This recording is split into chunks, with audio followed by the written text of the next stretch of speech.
Hi guys, it's your boy Booth Monster right here. So we've got the man, the myth, and the legend with us. Obviously, guys, this wouldn't be possible without Doorman Nutrition. The man behind the brand, who is truly passionate about it, is this man right here next to me, Keegan. We are truly grateful that we get to live in one of our prayers, thanks to his support, thanks to the team back at home, and each and every guy who's definitely pushing Doorman Nutrition. We appreciate you.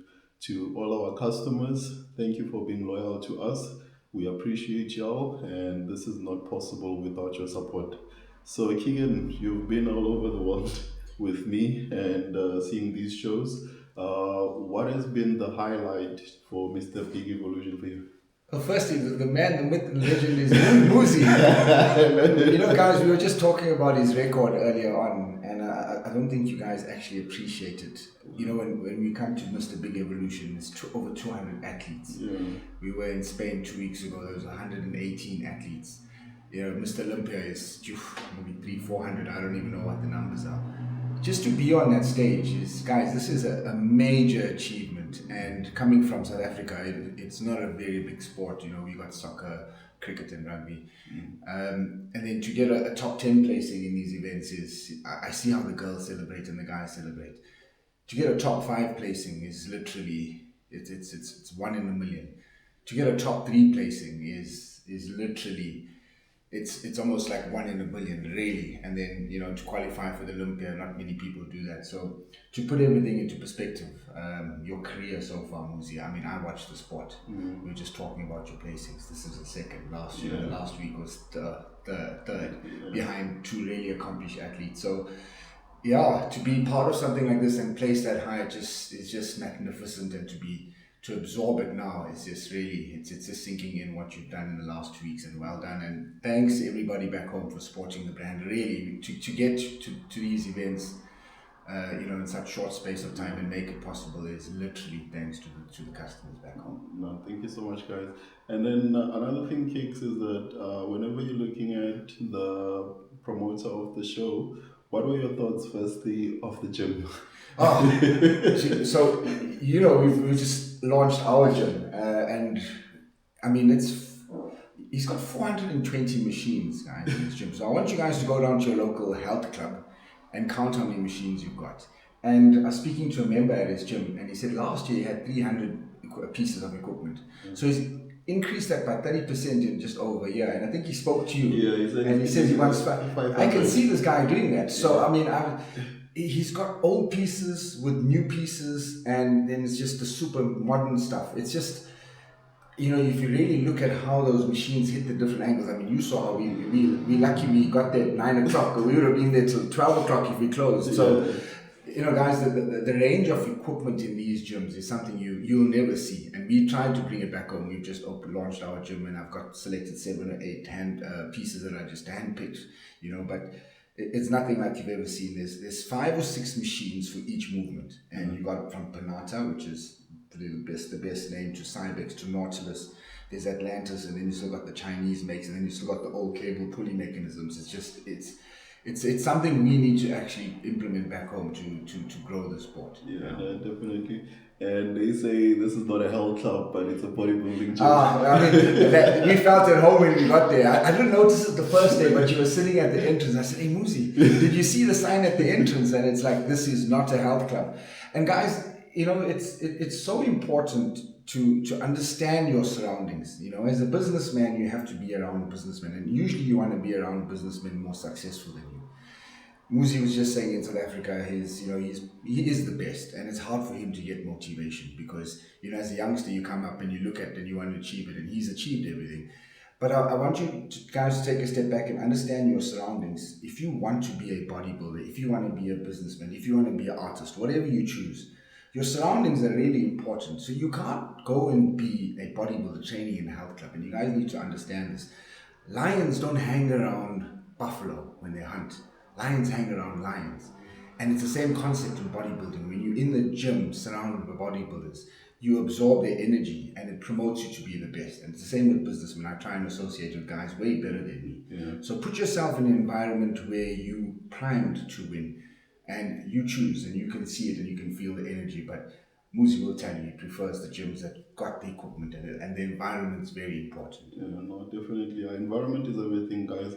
And then, so Keegan has been enjoying the lifestyle here, obviously. But obviously, what would you say, Kicks, is the most thing you appreciate about the culture within Portugal? Portugal very friendly. I think in Spain.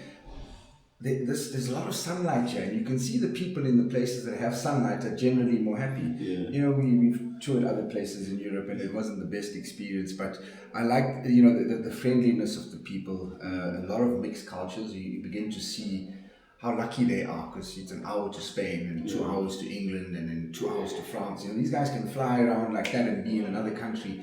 They can travel to 3 countries in the space of one day. We can't do that back home. So I think it's the diversity of cultures and the friendliness. That's definitely what you notice in these sun-ridden countries. No, Yeah. brilliant. And then, what were your thoughts, Kicks, about prejudging whenever we first came out of the show? So yeah, at this level, guys, we have to be honest. So we don't tell Muzi things that he wants to hear. I'll say he fought it back. I thought so. They called the first four. So we knew Nihat, who was the Dubai pro defending champion and fought at Mr. Olympia, sort of the favorite going in, and the golden boy. So realistically speaking, we knew that he was going to be in the first call out with Muzi. And then we called out the third, which was Sarkoni. He was very tight. I think he was first too. I had him first, second, based on those two call-outs. And then they put them aside. So I was like, oh, we have to pull this one back. So if I had to put it into perspective, you fought and pulled that one back. From third, I think after the first call-out, when they put Nihat and Sarkoni one side. I mean, if anybody watches bodybuilding, you sort of know, then that's the top two. Very seldomly that happens at pro level.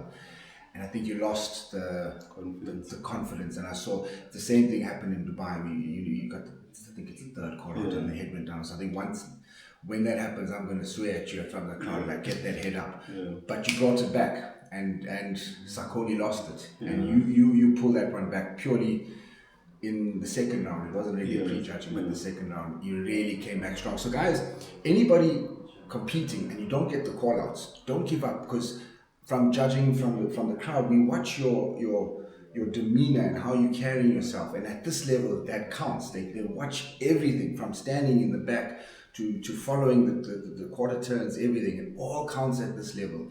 And Muzi, you brought it back. I think it was definitely tight in the beginning, but you solidified the second place. I thought the density from all of them, we had the best density and separation. Okay, shoulder width, Nihat was good, but that's something, it's genetic, it's hard to beat. But in terms of the density, striations, and separation, you were the best on that stage. No, thank you so much, Kicks. This wouldn't have been possible without your support. And then going into the last round, what was going through your mind? So last round, I had when they switched you around, I knew it then. Because we were watching the judges. It was I would say these judges are really good. I don't like to be biased, but I've seen how they judge at other places, other countries, and how they pushed it. I think the guy who got third will be kicking himself. So Cody will be looking at how he lost it, but you brought it back. I think that second round was where you won it. It was basically his to lose, and that's where you fought. You held the poses better. Your energy changed when they switched you around, and that's when your body actually changed. You started getting tighter, definitely tighter as you posed. I did think you were a little bit watery going in, but now we're comparing to your best, which was Spain, and it's not easy, guys, to sort of peak in 12 days, in the space of 12 days, especially with 14 hours or 28 hours of flying. Because we had a 10-hour layover. And a 10-hour layover. So I think there's a lot of things that we don't like to say, this was an excuse, we just take it as it is. But now, it's over, we're happy with what we got.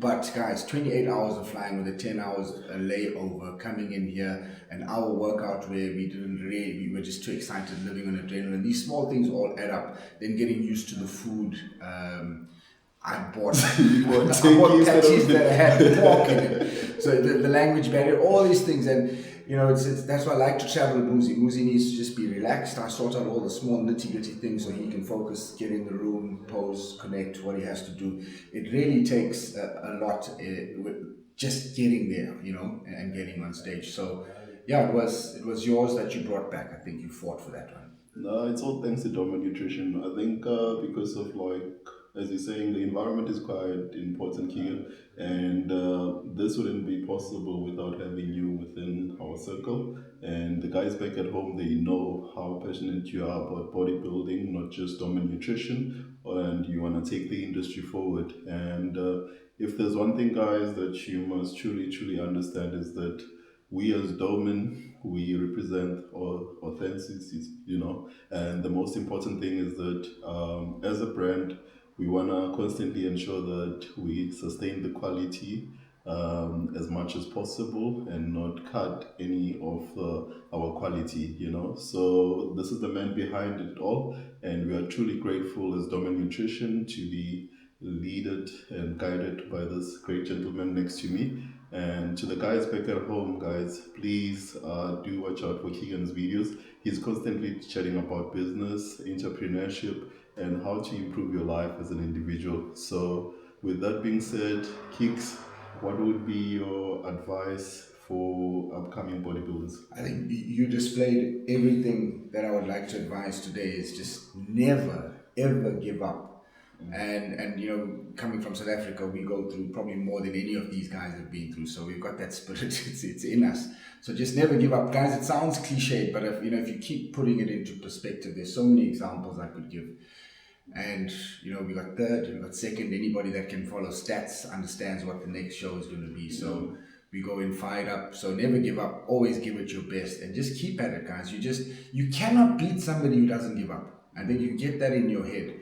You just keep coming back. We saw it with Eddie, coming back. It's just he put in his time. He never complained, and he's now top 15 in the world. Yeah, no, definitely, sir. And with that being said, guys, we'll definitely keep you guys posted. And thank you so much for the love and support. Keeks, any things to part with?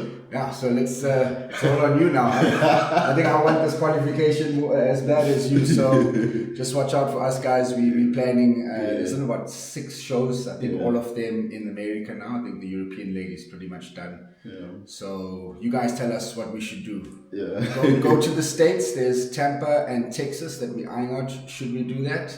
Or should we pack up and call it a day? Up to you guys. Let's hear it. Thanks, guys, for the love and support.